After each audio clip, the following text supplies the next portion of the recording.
Hollywood silver screen presenting परजेंजियन गेब। Movie के स्टार्टिंग में हम एक कपल को देखते हैं जिसमें हस्बैंड का नाम एंड्री और वाइफ का नाम वैटी था।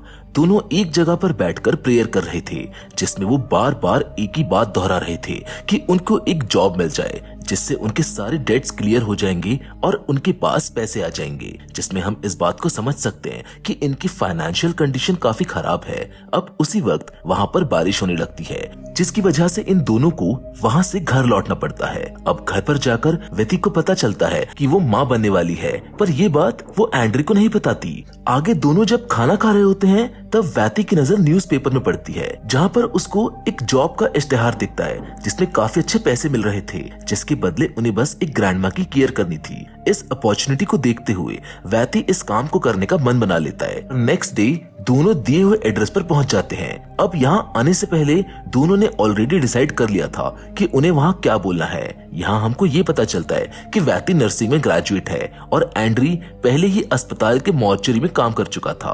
अब दोनों दी हुई लोकेशन पर पहुंच जाते हैं जहां पहुंचकर ये दोनों बहुत हैरान होते हैं क्योंकि ये वैकेंसी गेडोंग फैमिली ने निकाली थी जो कि एक बहुत रिच फैमिली थी जिनका एक बहुत ही बड़ा बंगला है।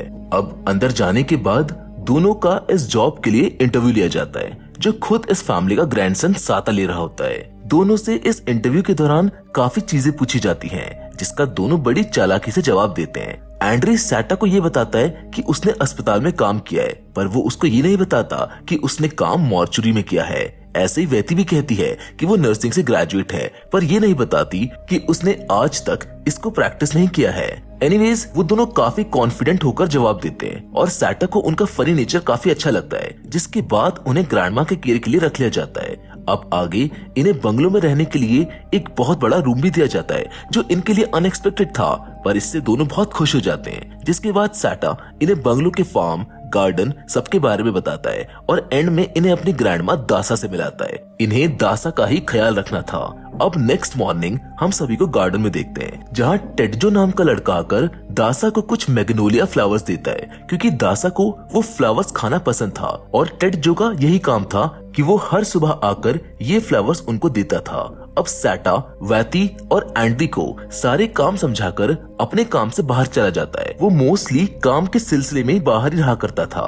अब आगे हम वैटी को दासा को खाना खिलाते हुए देखते हैं, पर उसी वक्त दासा स्पून को फेंक देती है जिसे उठाने जब वैटी बेड के नीचे देखती है तब उसको काफी कांटे वाले फ्लावर्स एक प्लेट में रखे हुए दिखाई देते हैं और तभी दासा उसको ये कहकर धमकाती है कि उसको इन सब चीजों से दूर रहना चाहिए, जो वैटी को थोड़ा सा अजीब भी लगता है। अब नेक्स्ट सीन में हम वैटी को एक शॉप पर देखते हैं जहाँ से बंगलों में सामान भेजा जाता है और राइस लेते वक्त वैटी जब शॉपकीपर से बात कर रही होती है तब उसे पता चलता है कि दासा ने 2 शादियां की थी जिसमें पहले हस्बैंड से उसको 5 बच्चे हुए जिनमें से 2 की डेथ हो गई और बाकी 3 दासा के साथ नहीं रहते, जबकि दूसरे हस्बैंड के बारे में इन लोगों को ज्यादा कुछ नहीं पता था। पर सैटा अभी उनका इकलौता ग्रैंडचाइल्ड है। इवन दासा के बारे में ऐसा भी कहा जाता है कि उनको ब्लैक मैजिक भी आता है और उन्होंने अपने समय में उसको परफॉर्म भी किया है। और तो और कुछ लोग तो ऐसा भी मानते हैं कि दासा की एक्चुअल एज बहुत ज्यादा है जो वो सबसे छुपा के रखती है। अब ये सब चीजें जानकर वैटी काफी हैरान होती है क्योंकि दासा को देखकर ऐसा लगता नहीं था। अब वैटी यही सब सोचते हुए जब वापस बंगलों पर आती है तो उसे सामने ही एक कैट की डेड बॉडी दिखती है जिसका खून हर जगह फैला हुआ था। वैटी फिर अंदर जाकर ये बात एंड्री को बताती है, जिसके बाद एंड्री उस कैट को गार्डन में दफना देता है और एज अ व्यूअर हम एंड्री के पीछे एक ब्लैक फिगर को खड़ा देख पाते हैं। अब हम वापस वैटी को देखते हैं जो दासा को नहला रही थी, पर उसी बीच दासा उसके हाथों को जोरों से दबाने लगती है जिससे दर्द में वैटी वहां से चली जाती है और तब वहां पर डरावनी चीजें होना शुरू हो जाती हैं, जैसे लाइट्स अपने आप फ्लिकर होने लगती हैं, बाथटब का पानी का कलर ब्लैक हो जाता है और यहाँ तक कि दासा के मुंह से भी खून निकलने लगता है। और जस्ट इसके नेक्स्ट सेकंड ही हम दासा के ऊपर एक हॉन्टेड स्पिरिट को देखते हैं जिसको देखकर दासा डर से चिल्लाने लगती है और तब एंड्री आकर उनको वहां से ले जाता है। जिसके बाद जब चीजें नॉर्मल होती हैं तो वो दोनों फिर से अपने काम में लग जाते हैं, पर इसी बीच दासा के ऊपर फिर से एक स्पिरिट अटैक करती है जिसमें इस बार उसकी डेथ हो जाती है। अब जब दोनों को ये बात पता चलती है तो ये दोनों शॉक्ड रह जाते हैं क्योंकि ये सब काफी सडनली हुआ था, जिसके बाद एंड्री यहाँ से भागने का फैसला करता है, सिर्फ ये सोचकर कि शायद ऑफिसर्स उन्हीं को दासा की डेथ का जिम्मेदार मानेंगे। पर वेटी उसको रोककर समझाती है कि यहाँ से भागने से उन पर और शक आएगा, इससे अच्छा है कि वो दोनों यहाँ से कुछ पैसे चुरा ले, और अभी घर में कोई है भी नहीं तो उनके लिए मुश्किल भी नहीं होगा, जिसके लिए पहले तो एंड्री सीधे मना कर देता है। पर वेटी के बार बार कहने पर दोनों पैसे चुराने का फैसला करते हैं। अब दोनों सबसे पहले दासा के कबर्ड को खोलने की सोचते हैं, ये सोचकर कि शायद उसमें काफी पैसे होंगे, पर काफी कोशिश करने के बाद भी उनसे वो कबर्ड नहीं खुलता, जिसके बाद थक हार कर वेटी वहीं पर सो जाती है, जहां एंड्री को वही सेम सॉन्ग सुनाई देता है जिसको दासा गाया करती थी। एंड्री को दासा की स्पिरिट भी दिखती है जो उसको हॉन्ट करती है, लेकिन जल्दी उसको समझ आ जाता है कि ये तो बस उसका एक सपना था। लेकिन ये सिर्फ एक सपना नहीं था, क्योंकि एक्चुअल में अब दासा की स्पिरिट एंड्री को हॉन्ट करती है और इस बार वो डरकर वेटी को जगा देता है। अब ये बात जब वेटी को पता चलती है तो वो दासा की बॉडी को देखने जाती है और फिर दोनों देखते हैं कि दासा की बॉडी अपने आप बेड के नीचे चली गई है। ये चीज दोनों के लिए काफी कंफ्यूजिंग थी, जिसके बाद दोनों फैसला करते हैं कि जब तक उनको पैसे नहीं मिल जाएंगे तब तक वो किसी को भी नहीं बताएंगे कि दासा की डेथ हो चुकी है। अब नेक्स्ट मॉर्निंग हम टेड्जो को फ्लावर्स लेकर बंगलो के अंदर आते हुए देखते हैं, पर एंड्री उसे बीच में ही रोक देता है और उससे फ्लावर लेकर कहता है कि दासा की तबीयत काफी खराब है, इसीलिए वो किसी से नहीं मिल सकती। पर उसी वक्त टेड्जो दासा को विंडो पर देखता है, जिन्हें ग्रीट करके वो वापस चला जाता है। ये देखकर वेती और एंड्री दोनों विंडो की तरफ देखते हैं, पर उनको तो वहां पर कोई नहीं दिखता। अब आगे इनको पता चलता है कि सैटा किसी काम से घर आ रहा है। अब सैटा को दासा की डेथ के बारे में ना पता चले, इसीलिए वेटी एक प्लान बनाती है जिसमें वो दोनों बॉडी प्रिजर्व करने वाले थे। नेक्स्ट सीन में एंड्री फॉर्मल्डिहाइड लेकर आता है। उसने ऑलरेडी मॉर्चरी में काम किया हुआ था, इसीलिए उसके लिए बॉडी को प्रिजर्व करना कोई बड़ी बात नहीं थी, और इसी तरह वो दासा की बॉडी को भी क्लीन वगैरह करके प्रिजर्व कर देता है। अब उसी वक्त सैटा भी वहां पर आ जाता है, जो आते ही दासा के पास जाकर उसके फिंगरप्रिंट्स किसी पेपर पर लेकर वहां से चला जाता है। इन सब चीज के दौरान उसको आइडिया तक नहीं होता कि दासा की डेथ हो चुकी है।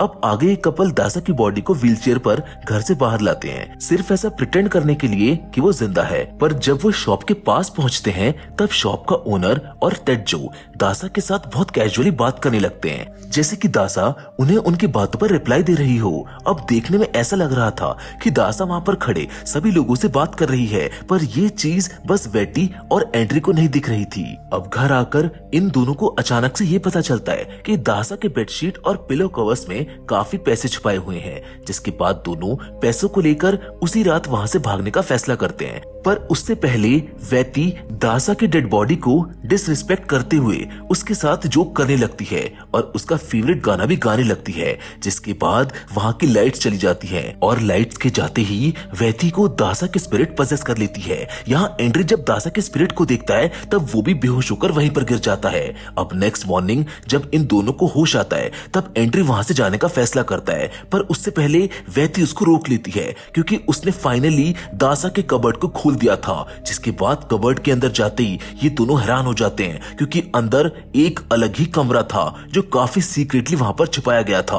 अब दोनों उस रूम के अंदर जाते हैं जहां एंड्री को टेबल पर दासा के तीनों बच्चों की फोटो दिखती है जो अभी भी जिंदा थे। उन्हीं के साथ एक पुरानी फोटो भी होती है जिसमें दासा कई लोगों के साथ थी, और उस फोटो को टच करते ही एंड्री को अचानक से कई सारे स्पिरिट्स अपने चारों तरफ दिखने लगती हैं जो नेक्स्ट सेकंड गायब भी हो जाती हैं। वहीं दूसरी ओर वेती को एक सेफ दिखता है जिसको वो खोलने की कोशिश करती है, सिर्फ ये सोचकर कि उसमें शायद ढेर सारे पैसे होंगे, पर वो सेफ नहीं खुलता और तभी दोनों को ऊपर से किसी के चिल्लाने की आवाज आती है, जिसके बाद ये दोनों डरकर वहां से बाहर आ जाते हैं। अब वहां से निकलते समय उनके सामने नावा आकर खड़ी हो जाती है जो दासा की ही बेटी थी। नावा ने इनको अंदर देखा था पर फिर भी वो इनसे कोई सवाल नहीं पूछती, जिसके बाद नावा दासा से बातें करने लगती है कि जैसे कि वो जिंदा हो, और एंड्री सामान लाने के लिए शॉप पर चला जाता है। अब शॉप पर जब एंड्री वो फोटो सभी को दिखाता है तब शॉपकीपर उससे कहती है कि शायद ये रूमर सच है कि दासा के बहुत सारे बच्चे थे।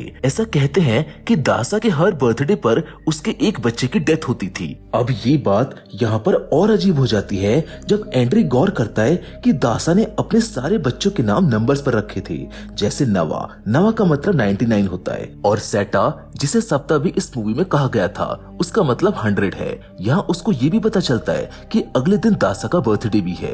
अब घर आकर एंड्री ये सारी बात वैटी को बताता है और कहता है कि उनको यहाँ से जल्द निकलना होगा, पर इस पर वैटी कहती है कि उसको डीमंस या स्पिरिट से ज्यादा गरीबी से डर लगता है, तो वो बिना पैसे लिए वहाँ से नहीं जाने वाली। अब रात में वैटी उस सेफ को वापस खोलने जाती है, जिस दौरान उसके पीछे हम दासा के स्पिरिट को देखते हैं, जबकि दूसरी ओर एंड्री को वैटी रात में अकेली कहीं जाते हुए देखती है, जिसका पीछा करने के बाद वो उसे एक कॉर्नर में रोते हुए पाता है। एंड्री जब उसके पास जाता है तब वो वैटी नहीं बल्कि एक दूसरी स्पिरिट निकलती है, जिसको देखकर एंड्री वहीं पर बेहोश हो जाता है। पर इससे हम ये जान पाते हैं कि यहाँ पर काफी सारे स्पिरिट्स थी। अब नेक्स्ट मॉर्निंग सेटा एंड्री को फ्लोर पर बेहोश पाता है, जिसके होश में आने के बाद वो उसे ग्रैंडमा के बर्थडे के लिए एक चिकन लेकर आने को कहता है। एंड्री भी वैसा ही करता है, पर जब वो चिकन को काटने वाला होता है उसको सामने ग्रैंडमा यानी दासा की स्पिरिट दिखती है और उसे हैलुसिनेशंस आने लगते हैं कि उसने अपनी वाइफ का ही गला काट दिया है। अब इससे एंड्री इतना ज्यादा डर जाता है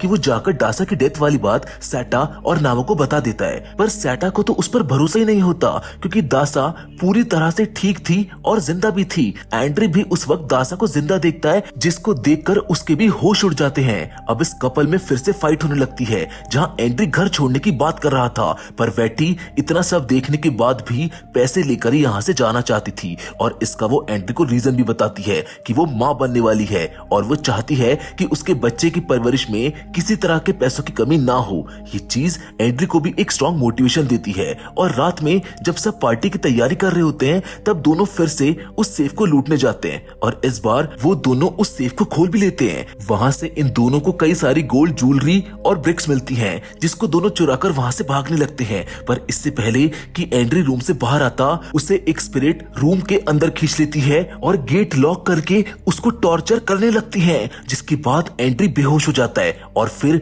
एक बार फिर से दरवाजा खुलता है। वैटी जल्दी से अंदर जाती है और एंड्री को किसी तरह उठाती है और गोल्ड लेकर वहां से वापस भागने लगती है, जिसके बाद ये दोनों गलती से घोस्ट डिमेंशन में चले जाते हैं, जहां पर इन्हें कई सारे स्पिरिट्स दिखती हैं, जिनके बीच में दासा बैठी हुई थी। अब ये स्पिरिट्स इन दोनों को वहां पकड़ने की कोशिश करती है, पर किसी तरह से एंड्री वैटी को वहां गोल्ड के साथ निकाल देता है, जिसके बाद एंड्री तो वहां फंस जाता है, पर वैटी सीधे बंगलों के बाहर आ जाती है। अब यहाँ से वैटी गोल्ड लेकर जा ही रही होती है कि तभी उसे अपने हस्बैंड के साथ बिताए हुए सभी मोमेंट्स याद आने लगते हैं, जो सीन काफी ज्यादा इमोशनल हो जाता है। अब वैटी वापस बंगलों में जाती है, जहाँ गेट पर ही दासा खड़ी होती है। फिर वो उससे माफी मांगते हुए उसका गोल्ड उसको वापस देकर अपने हस्बैंड को छोड़ देने के लिए रिक्वेस्ट करने लगती है, जिसके बाद दासा और गोल्ड वहां से गायब हो जाते हैं और एंड्री बंगलों से बाहर आता है, जिसके बाद ये दोनों वहां से जाने लगते हैं। और फिर मूवी का सबसे ज्यादा डिप्रेसिंग सीन आता है, जब वैती रियलाइज करती है कि इन सभी चीजों में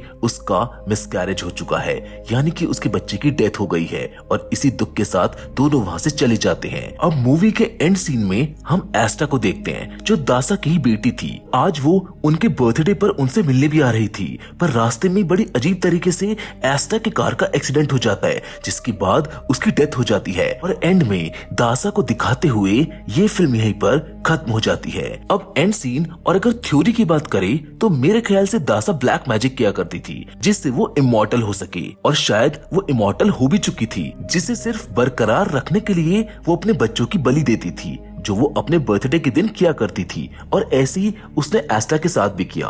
या इतना तो श्योर है कि दासा कोई नॉर्मल ब्लैक मैजिशियन नहीं थी, क्योंकि वो बड़ी आसानी से अपने ही बॉडी से बाहर आ सकती थी, और शायद इसी ब्लैक मैजिक की वजह से वो मरकर वापस आ गई। और स्टार्टिंग में जो हमने दासा के ऊपर स्पिरिट्स का हमला देखा, वो प्रोबेबली उसके ब्लैक मैजिक में किसी गलती की वजह से हुआ होगा। एनीवेज, यहाँ ये बात तो सच थी कि दासा की एज बहुत ज्यादा थी, क्योंकि उसके स्पिरिट देखने में बहुत ज्यादा बूढ़ी औरत दिखती थी। इसी थ्योरी के साथ मैं आज की इस कहानी को यहीं पर खत्म करता हूँ। लेकिन अगर आपके हिसाब से कोई और थ्योरी है जिससे हम दासा की सच्चाई पता लगा सकते हैं तो प्लीज हमें कमेंट बॉक्स में वो कमेंट जरूर करिएगा। मुझे आपके कमेंट का इंतजार रहेगा। देखते हैं हम कितनी थ्योरीज और कितने परसेप्शन इस फिल्म की एंडिंग पर बना पाते हैं। बाकी फिलहाल तो आज की वीडियो में बस इतना ही, लेकिन हम फिर से जरूर मिलेंगे और वो भी एक और नई इंटरेस्टिंग कहानी के साथ। लेकिन तब तक के लिए धन्यवाद।